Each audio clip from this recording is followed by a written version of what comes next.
পবিত্র কোরআন পারা নাম্বার 30, সূরার নাম সূরা জিলজাল, আয়াত নাম্বার 7 এবং 8।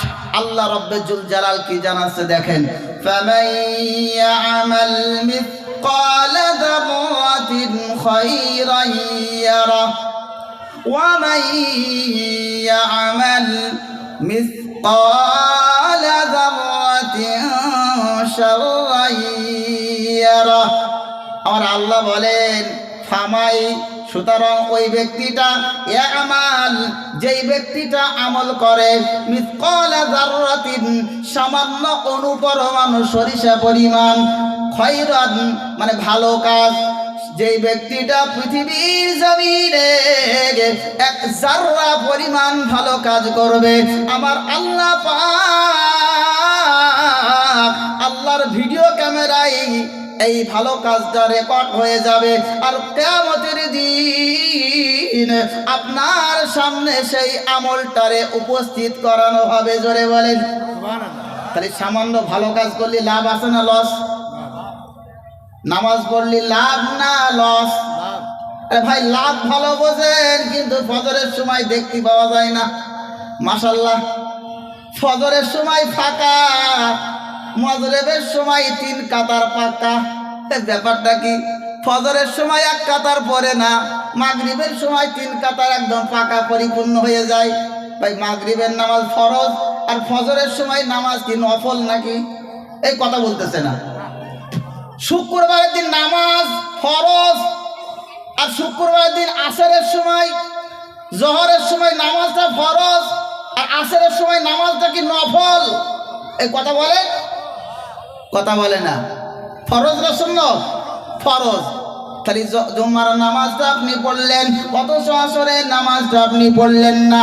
আপনি যদি অতই বুঝবেন, অতই জানেন, অতই আপনার বিশ্বাস আছে, কাল কিয়ামতের দিন এক জাররা পরিমাণ নেকির কাজ করলে আপনাকে সেটা দেখানো হবে, আমল নামাই তোলা হবে।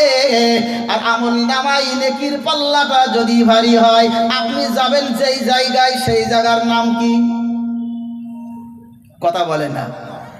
আপনার নেকির পাল্লা ভারী, নেকি করে করে একদম পাহাড় হয়ে গেছে।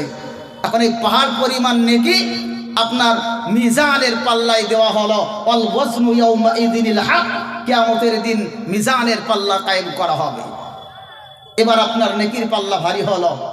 আপনার জন্য একটা স্টেজ, আপনার জন্য একটা বাগান, আপনার জন্য একটা ঠিকানা আমার রব নির্দিষ্ট করে রেখেছেন।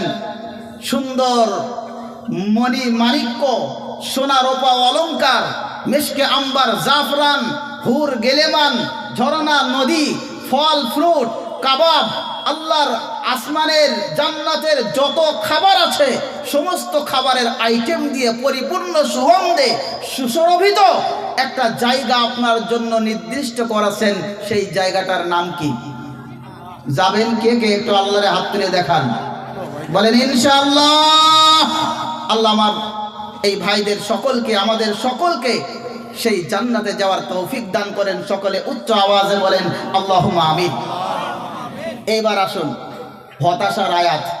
আল্লাহ বলেন, যেমন জাররা পরিমাণ ভালো কাজ করেছো এর নেকি পাইছো, আর সামান্য পরিমাণও যদি খারাপ কাজ করো, আজকের বিশেষ করে আজকের একটা দিন, এই দিনে আপনি ওয়াজ শোনার নাম করে আইসা আপনি খারাপ কাজ করে দিলেন।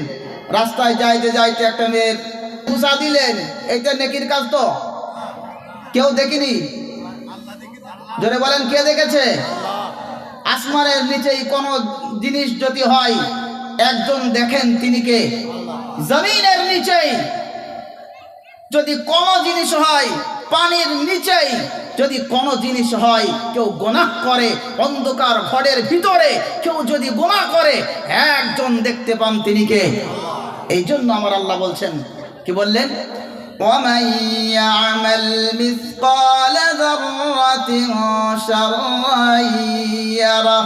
ও বান্দা বান্দির দলেরা, যেমন আমি আল্লাহ তাআলা একটা নেকির কাজ করলে সেটা কিয়ামতের দিন আমি আল্লাহ তুলিয়া রাখি, সুন্দর করে আমি আল্লাহ রেখে দিই, কিয়ামতের দিন তোমার সামনে আমি আল্লাহ পেশ করি, কিয়ামতের দিন মিজানের পাল্লায় আমি আল্লাহ ওঠাই। ঠিক অনুরূপভাবে ও বান্দা, দিনের দিবালয়ে অথবা রাতের অন্ধকারে কেউ দেখে নাই তুমি একটা ছোট্ট গুনাহ করে ফেলেছ, ও বান্দা শুনে নাও, আমি আল্লাহ পবিত্র কোরআনে 30 নম্বর পারায় সূরা জিলজালের একদম শেষ নম্বর আয়াতে জানায়া দিলাম, ওয়ামাইয়া আমাল মিসকালা যাররাতিন শাররান ইয়ারা, ছোট্ট গুনার কাজ করলেও আমার আল্লাহ সেইটা কিয়ামতের দিন আপনাকে দেখাবে। এই ভাই, আল্লাহ কিয়ামতের দিন সেটা দেখাবে। আল্লাহ কি বলবেন? বান্দা, বান্দা তো অস্বীকার করবে, বান্দার কাজ হলো অস্বীকার করা, করিনি এই কাজ। ফেরেশতারা বলে তোর শেষ করে লাগবে, করিসনি মানে সব লিখা রয়েছে, এ তোরা কখন লিখলি? আল্লাহ বলে আমি আল্লাহ সেট করে দিয়েছিলাম। কিরামান কাতিবিনা ইয়ালামুনা মা তাফআলুন। বান্দা তুই দেখতে পাবি না, আমি আল্লাহ তোর ঘাড়ে ফেরেশতা নিযুক্ত করেছি। কিরামান কাতিবিন, এই জায়গায় দুটো ফেরেশতা না, অনেকজন ভুল করে এই কথাটা। কিরামান মানে সম্মানীয়, কাতিবিন মানে লেখক। সম্মানীয় লেখক আমার আল্লাহ নিযুক্ত করে দিয়েছেন আমাদের ঘাড়ে। যখনই আমি আর আপনি কোনো ভালো কাজ করি সেইটা ঠাস করে লিখে ফেলে, যখন খারাপ কাজ করি একটা বিড়ির পেছনে একটা ফ্ল্যাশ লাইট দিয়ে ঠাস করে যেমন ধরাই, ওই ফেরেশতা ঠাস করে গুনাহটা লিখে, জোরে বলেন না, তাহলে গাঁজার কলকে আপনি টান দিয়েছেন, ঠাস করে গুনাহ লিখে ফেলবে। মদ খাইতেছেন, ঠাস করে গুনাহ লিখবে। সুদ খাইতেছেন, ঠাস করে গুনাহ লেখা হয়ে যাবে।